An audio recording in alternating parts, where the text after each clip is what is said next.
नमस्कार। आज हम सामाजिक विज्ञान कक्षा 7 में अध्याय 6 को देखेंगे। अध्याय का नाम है संचार माध्यम को समझना। तो सबसे पहले समझेंगे कि संचार कैसे किया जाता है। संचार को अंग्रेजी में कम्युनिकेशन कहते हैं। इसमें सूचना या किसी घटना को एक स्थान से दूसरे स्थान तक पहुंचाया जाता है या उसका आदान प्रदान किया जाता है।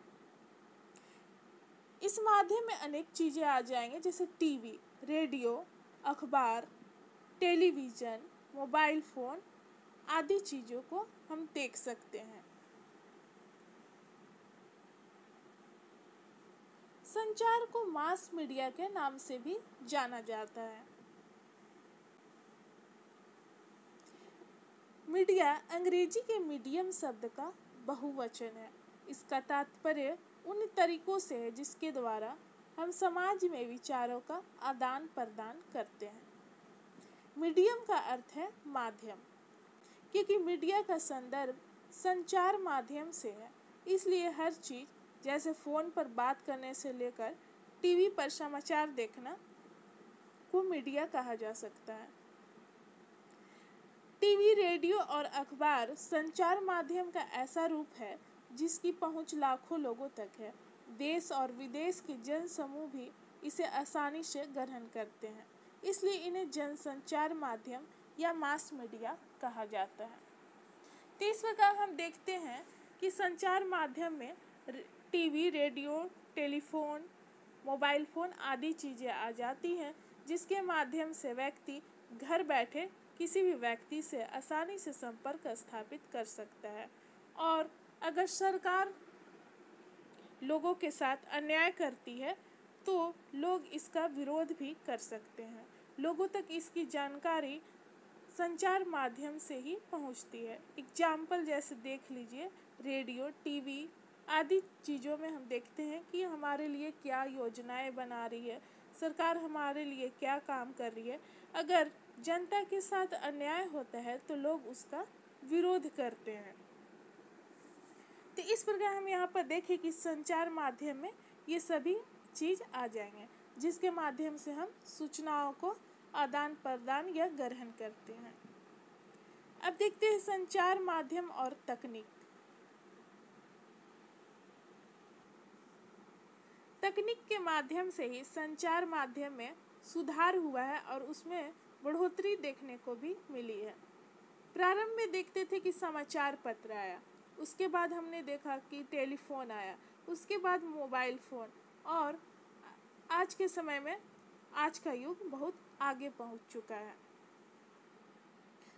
अखबार, टेलीविज़न और रेडियो लाखों लोगों तक पहुंच सकते हैं, क्योंकि इनमें एक विशिष्ट प्रकार की तकनीक का उपयोग किया जाता है। तकनीक के माध्यम से ही हम जैसे टेलीविज़न या फ़ोन के द्वारा विचारों को आदान प्रदान आसानी से कर लेते हैं। तकनीक तथा मशीनों को बदलकर आधुनिक बनाने से संचार माध्यम को अधिक लोगों तक पहुंचने में मदद मिलती है। इससे ध्वनि और चित्र की गुणवत्ता में सुधार आता है। जैसे जैसे तकनीक डेवलप करते जाती है, वैसे वैसे संचार माध्यमों में भी सुधार होता जाता है। लेकिन तकनीक इससे भी अधिक और कुछ आगे फ्यूचर में कर सकती है।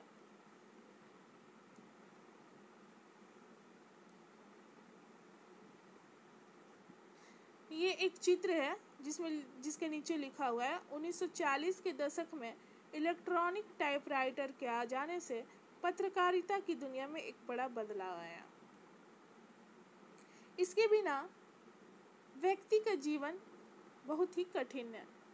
टेलीविज़न के कारण हम अपने आप को विश्व समाज का एक सदस्य समझने लगे हैं, क्योंकि उसके माध्यम से संपूर्ण विश्व की जानकारियाँ मिल जाती है।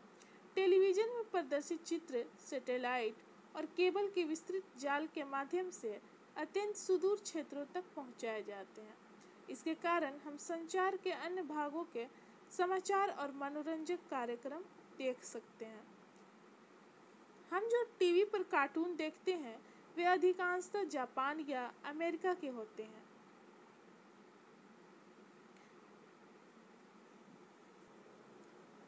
अब देखेंगे संचार माध्यम और धन मतलब रुपया पैसा। जनसंचार द्वारा उपयोग में लाई जाने वाली विभिन्न तकनीक जो होती है वो खर्चीली और महंगी होती है। हम स्टूडियो के बारे में देख लें, टीवी स्टूडियो के बारे में, तो इसमें लाइट, कैमरा, ध्वनि रिकॉर्ड करने का जो यंत्र होता है, संप्रेषण यानी कि जो चीज़ हम उनकी आवाज़ सुनते हैं तो उसके लिए सैटेलाइट की आवश्यकता पड़ती है, आदि चीज़ों में बहुत ही खर्च होता है। समाचार के स्टूडियो में केवल समाचार वाचक को ही वेतन नहीं दिया जाता, यानी कि जो समाचार बोलने वाले होते हैं उनको ही वेतन नहीं दिया जाता, बल्कि और बहुत सारे लोग होते हैं जो प्रसारण में सहायक होते हैं। जैसे कि समाचार वाचक जो व्यक्ति हैं, तो लोग जो संवाददाता होते हैं उनको सूचना देते हैं, तभी वो आसानी से उन सूचनाओं को लोगों के समझ प्रदर्शित करते हैं। इसमें वे लोग भी सम्मिलित होते हैं जो कैमरे व प्रकाश की व्यवस्था करते हैं। इस प्रकार हम देखते हैं कि संचार में बहुत अधिक तकनीकों में धन की खर्च होती है।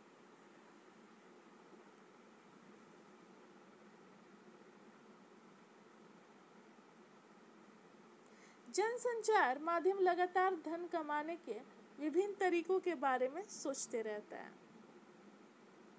एक तरीका जिसके द्वारा जनसंचार माध्यम धन अर्जित करते हैं, तो इसका उदाहरण हम देख लीजिए, विज्ञापन हो गया। जो प्रचार देखते हैं हम लोग तो उस पर फायदा होता है, जैसे कार, चॉकलेट, कपड़े, मोबाइल फ़ोन आदि की विज्ञापन, तो कंपनी के द्वारा चैनल को वो पैसा देते हैं, जिससे फायदा होता है। आपने ध्यान दिया होगा कि अपने प्रिय टेलीविज़न कार्यक्रम को देखते हुए आपको ऐसे अनेक विज्ञापन देखने पड़ते हैं। टेलीविज़न पर क्रिकेट का मैच देखते हुए भी हर ओवर के बाद बार बार वही विज्ञापन दिखाए जाते हैं। इस तरह प्रायः बार बार आप उन्हीं छवियों को देखते हैं, जैसा आप आगे के अध्याय में हम लोग पढ़ेंगे।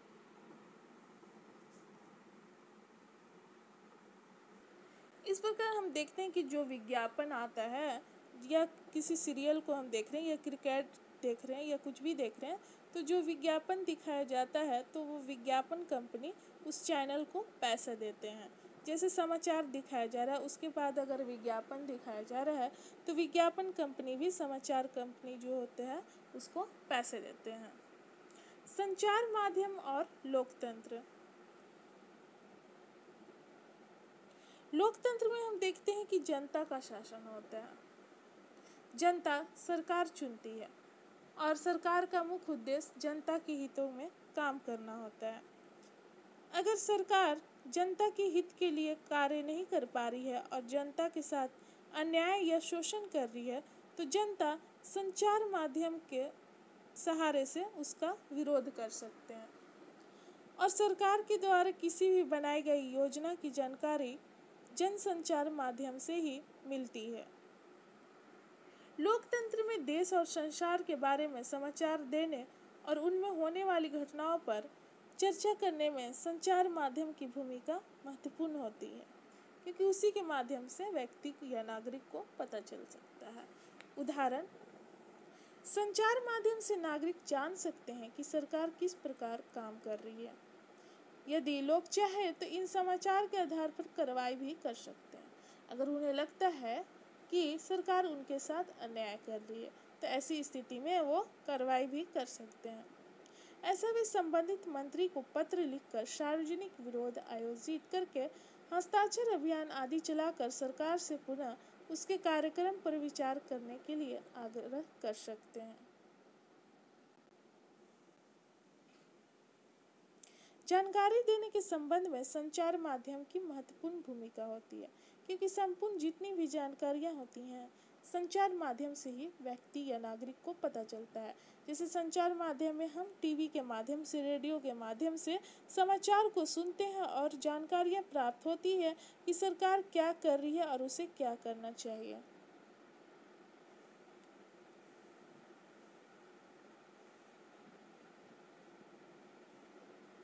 ये है न्यूज़ ऑफ इंडिया की रिपोर्ट। प्रदूषण फैलाने वाले कारखानों पर वज्रपात, विरोधियों द्वारा चक्का जाम और यातायात रुका। जब भी कोई प्रदर्शन होता है तो सड़क को जाम किया जाता है, जिसके कारण आना जाना बंद हो जाता है। तो यहाँ पर देखते हैं, कारखाना के मालिक और मजदूरों के हिंसात्मक विरोध ने आज शहर की गतिविधियों को रोक कर रख दिया। सड़क पर वाहन की विशाल जाम लगने के कारण लोग समय से अपने काम पर नहीं पहुंचे। कारखाना मालिक और मजदूर सरकार के प्रदूषण फैलाने वाली इकाइयों को बंद करने के निर्णय का विरोध कर रहे थे, जिससे ज्यादा प्रदूषण जिस कारखाने से फैलती थी, सरकार उसको बंद करना चाह रही थी। लेकिन यहाँ पर जो कारखाना के मजदूर और मालिक रहते हैं उसका विरोध करते हैं कि सरकार वो कंपनी बंद ना करे। बंद करने से रोजी रोजगार उनका छूट जाता है, इसलिए उसका विरोध प्रदर्शन कर रहे हैं कि सरकार इसको किसी तरह रोके और बंद ना करे।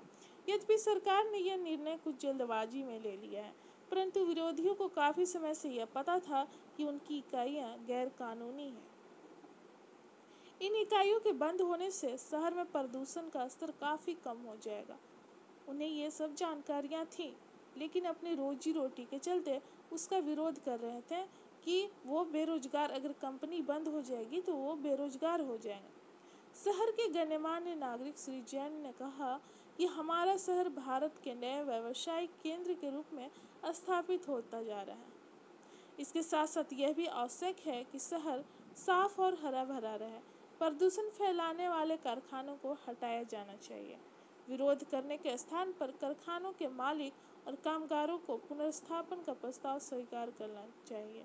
ऐसा उनका विचार था कि उनका कहना था कि मजदूरों और कारखाना के जो मालिक हैं उनको सरकार की बात मान लेनी चाहिए और फैक्ट्री को बंद करने दिया जाना चाहिए। शहर के आवासीय क्षेत्र में 1 लाख कारखानों का बंद होना एक गंभीर समस्या का रूप ले सकता है। सोमवार को हजारों कारखाना मालिक व कामगार कारखाना बंदी पर अपना कड़ा विरोध जताने के लिए सड़क पर उतर गए। उन्होंने कहा कि इससे उनकी रोजी रोटी छिन जाएगी।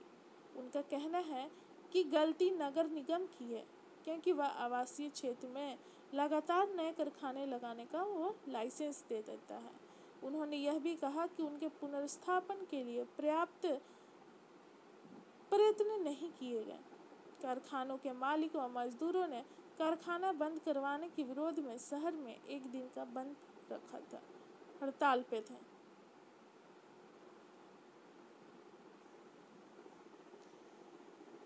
इस प्रकार हम देखेंगे यहाँ पर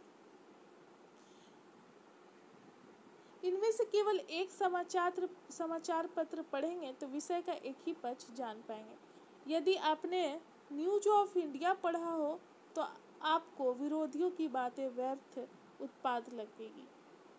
उनका यातायात व्यवस्था में बाधा उत्पन्न करना और अपने कारखानों से शहर में प्रदूषण फैलाते रहना आपके मन में उनकी बुरी छवि अंकित करेगा। यहाँ पर हम देखते हैं कि 3 समाचार पत्र है और तीनों से हमें अलग अलग जानकारियाँ मिलती है।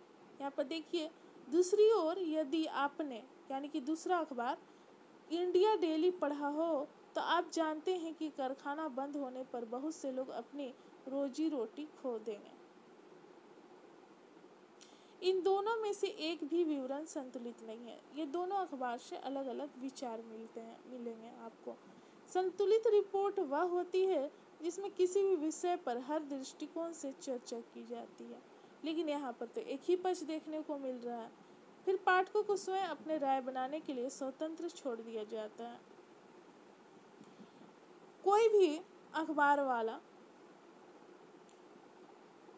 संतुलित रिपोर्ट, सटीक निष्पक्ष रिपोर्ट तभी लिख सकता है जब वो स्वतंत्र और निष्पक्ष हो, किसी के अधीन ना हो।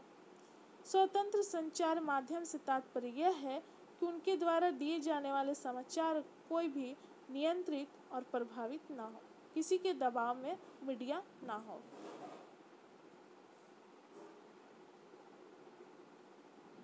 लोकतंत्र में स्वतंत्र संचार माध्यम का होना जरूरी होता है, क्योंकि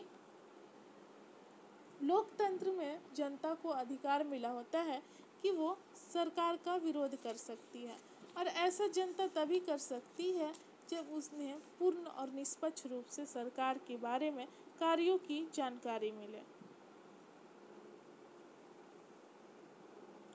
प्राय हम देखते हैं कि संचार जो माध्यम है वो पूर्ण रूप से स्वतंत्र नहीं है। इसका दो कारण है। पहला कारण है कि सरकार का उन पर नियंत्रण होता है, दबाव होता है। जब सरकार समाचार के किसी अंश, फिल्म या किसी दृश्य या गीत की किसी अभिव्यक्ति को जन समुदाय तक पहुंचने से रोकती है, बाधाएं उत्पन्न करती है, उसे पूर्ण रूप से रोकती है, तो उसे सेंसरशिप कहा जाता है। जैसे कि एग्जाम्पल में हम देख लें कि फिल्म का किसी भाग या गीत या समाचार का कोई अंश और उसको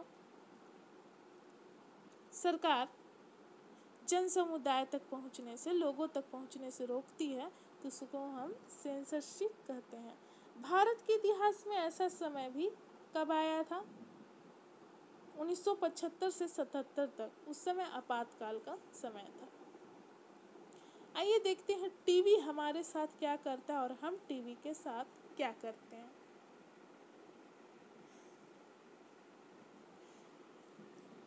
टीवी से हम अनेक चीज़ें देखते हैं, जैसे समाचार से संबंधित जानकारी, अनेक मनोरंजन की चीज़ें, जैसे कि सीरियल हो गया, हमारा धारावाहिक सीरियल आता है, और कई तरह के कार्टून भी दिखाए जाते हैं, खेल से संबंधित जानकारियाँ भी दी जाती है। तो टीवी जो है हमें बहुत सारी जानकारियाँ देती है, उससे हमें जनरल नॉलेज के बारे में भी पता चलता है, और हम टीवी के साथ क्या करते हैं कि उन चीज़ों को आसानी से ग्रहण करते हैं।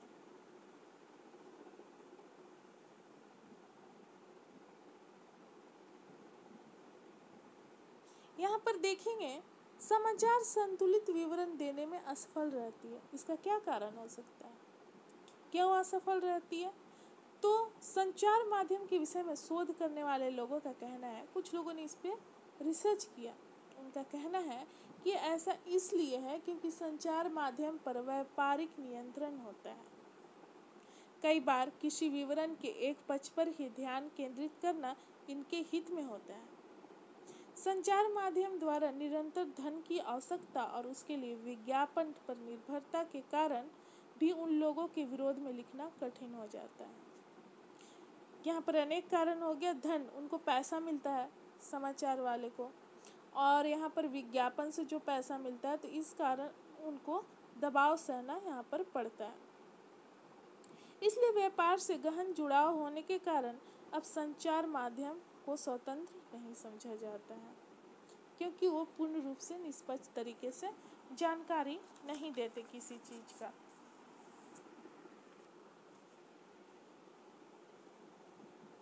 मसौदा तय किया जाना चाहिए। इसमें क्या है? मसौदा यानी कि टेलीविज़न पर या समाचार एग्जाम्पल में ले लिए, तो समाचार में उन्हीं चीज़ को दिखाया जाता है जिस पर जनता का ध्यान केंद्रित हो। तो इसलिए पहले समाचार में बहुत सारी घटनाएं आती हैं, लेकिन उन्हीं घटनाओं को दिखाया जाता है जिससे जनता का अट्रैक्शन रहे, वो रुचि के साथ उस चीज़ को देखें। किन घटनाओं पर ध्यान केंद्रित किया जाए, इसमें भी संचार माध्यम की महत्वपूर्ण भूमिका होती है। इसी के आधार पर वह तय करता है कि कौन सा समाचार दिखाए जाने योग्य है। जैसे एग्जाम्पल, विद्यालय के वार्षिकोत्सव की खबर शायद समाचार में दिए जाने योग्य नहीं होगी, लेकिन यदि कोई प्रसिद्ध अभिनेता शामिल होते हैं, आते हैं, उनको बुलाया जाता है, तो संचार माध्यम की रुचि इस समाचार में सम्मिलित करने हो सकती है। इसको दिखाया जा सकता है टेलीविज़न पर, क्योंकि इसे लोग अच्छे रुचि के साथ देखेंगे।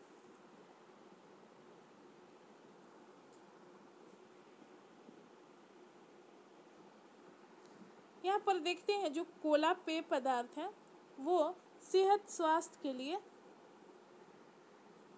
जरूरी नहीं था, लोगों के लिए वो स्वास्थ्य के लिए, लोगों के स्वास्थ्य के लिए नुकसानदेह था, तो इसको पीने पर प्रतिबंध लगाया गया। समाचार के माध्यम से भी इस पर अनेक तरह की इसकी जो अगुणवत्ता या हानि थी उसके बारे में लोगों को बताया गया।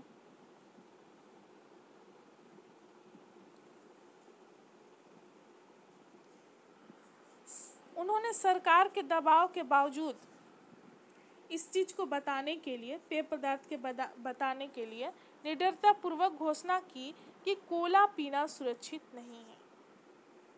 इस वृत्तांत को पेश करके संचार माध्यम ने निश्चित रूप से लोगों का ध्यान ऐसे विषय पर केंद्रित करने की कोशिश की जिस पर यदि उनकी रिपोर्ट ना आती तो लोगों का ध्यान उस पर ना जाता। तो वो ऐसा चीज ही दिखाते हैं जिस पर लोगों का ध्यान अट्रैक्ट हो।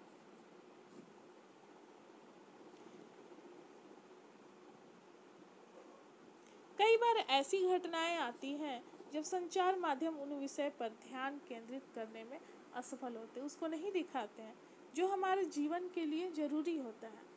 उदाहरण, पीने का पानी हमारे देश की जो है वो एक बड़ी समस्या है।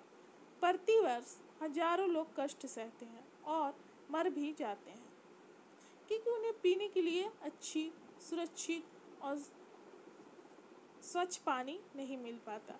फिर भी संचार माध्यम हमें इस विषय पर बहुत कम ही चर्चा करते हैं।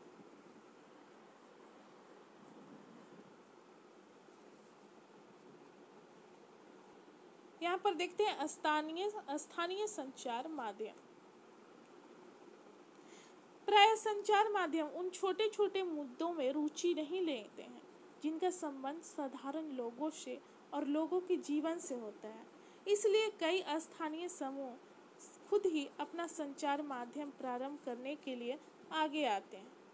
कई लोग सामूहिक रेडियो द्वारा किसानों को विभिन्न फसल के मूल्य के बारे में बताते हैं। जब बड़े समाचार चैनल के द्वारा लोगों के घटनाओं के बारे में नहीं बताया जाता है, लोगों तक नहीं पहुंचाया जाता है उनकी जानकारियां, तो एक स्थानीय संचार माध्यम की स्थापना की जाती है। इसमें कृषक,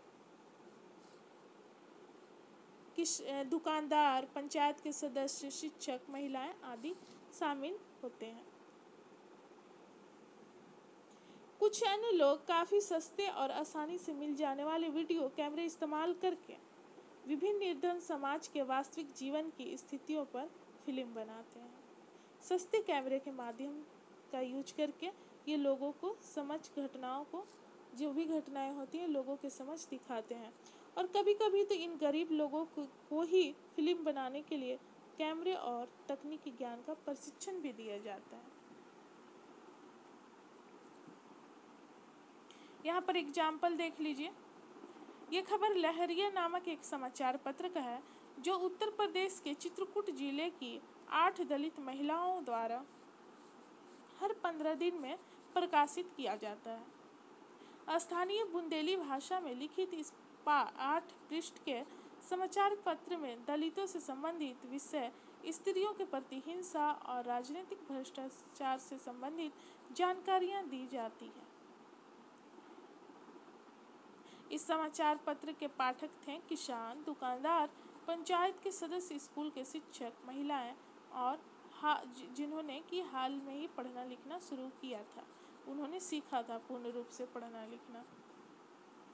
इस प्रकार स्थानीय संचार माध्यम में हम लोकल संचार माध्यम देखा कि इसमें स्थानीय लोग भी होते हैं जो लोकल घटनाओं को दिखाते हैं।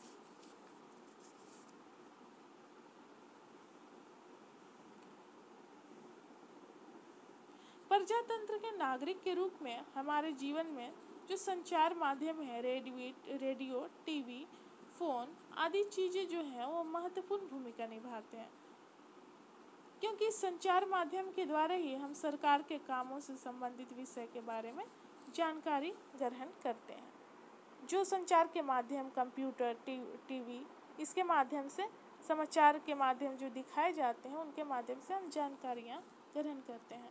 संचार माध्यम निश्चित करते हैं कि किन बातों पर ध्यान केंद्रित किया जाना है, वो निश्चित करके दिखाते हैं कि इन चीज़ों को दिखाया जाना चाहिए। वो फालतू की चीज़ें अगर बताएंगे तो लोग देखना पसंद नहीं करेंगे। यदि कभी सरकार चाहे तो संचार माध्यम को किसी घटना की खबर छापने से रोक सकती है। उसे सेंसरशिप के नाम से जाना जाता है। जिस घटना को दिखाने से सरकार प्रतिबंध या रोक लगाती है तो उसे सेंसरशिप कहते हैं। आजकल संचार माध्यम और व्यापार का घनिष्ठ संबंध होने से प्रायः संतुलित रिपोर्ट का प्रकाशन होना कठिन है। सटीक रिपोर्ट नहीं दिखाए जा रहे हैं क्योंकि हर जगह भ्रष्टाचार ही देखने को मिलता है। तो विज्ञापन के माध्यम से फायदे होती है समाचार चैनल को, तो उसका भी सरकार उस पर दबाव रख सकते हैं समाचार चैनलों पर। इसे ध्यान में रखते हुए हमारे लिए यह सजगता महत्वपूर्ण है कि समाचार से प्राप्त तथ्यात्मक जानकारी भी प्राय पूर्ण नहीं होती। एक पक्षी यानी कि एक ही विषय में दिखाया गया हो, विपक्ष के बारे में नहीं बताया गया हो लोगों को। अतः हमें समाचार के विश्लेषण के लिए निम्नलिखित प्रश्न पूछने चाहिए। इस रिपोर्ट से मुझे कौन सी जानकारियाँ मिल रही हैं और कौन सी जानकारियाँ नहीं दी जा रही हैं, इन चीज़ों को प्रत्येक व्यक्ति को ध्यान में रखना चाहिए, क्योंकि जो भ्रष्टाचार की है वो चीज़ें बढ़ती ही जा रही है, इसलिए निष्पक्ष जानकारी नहीं मिलती है। तो संपूर्ण जानकारियाँ ग्रहण करना हर एक नागरिक का कर्तव्य है। सामाजिक विज्ञापन का आप एग्जाम्पल देख सकते हैं यहाँ पर। असुरक्षित रेलवे क्रॉसिंग को पार करने से संबंधित सामाजिक विज्ञापन यहाँ पर दिखाया गया है। तो यहाँ पर ये बताया गया है कि जब ट्रेन आ रही है तो उस समय क्रॉस नहीं करना चाहिए, उससे एक्सीडेंट का खतरा बना रहता है।